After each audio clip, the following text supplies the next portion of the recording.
오늘 매일경제신문 기사에요. 경기 침체기에 겨우 취업해도 10년간 낮은 임금을 받을 우려가 크다라는 기사 제목인데요. 근데 중요한 문제는 이 기사 내용에 어떤 내용이 있냐면 한국의 청년 실업이 여러 가지 이유가 있을 텐데 이 기사에서는 그 청년 실업의 원인을 하나는 최저임금 급등, 그리고 또 하나는 일률적인 노동시간 규제로 인해서 청년 실업이 급증하고 있다라고 기사를 쓰고 있거든요. 이것에 대해서 어떻게 생각하는지 궁금하거든요.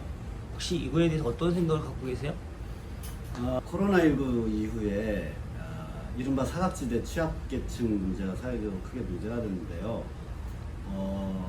간담회라든가 집담회를 우리가 수차례 했어요. 그런데 그때마다 이 노동자들이 하는 얘기가 딱 공통적인 게 있었던 게 뭐냐면 코로나19로 인해서 힘들어진 게 아니라 원래 힘들었다는 얘기를 해요.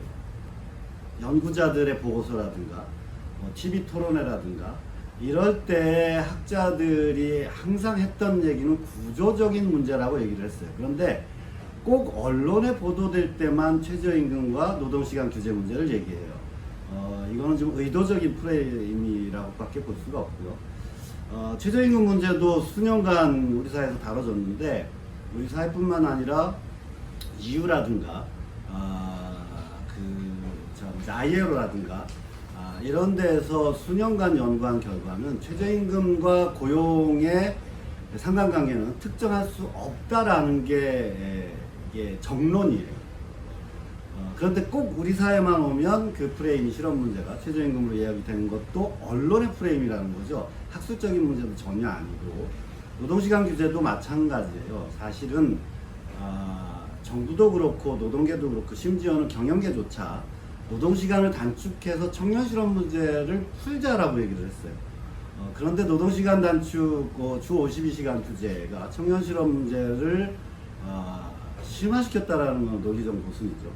그리고 주 52시간을 규제를 하는 곳의 대부분의 사업장은 중견기업 이상이에요.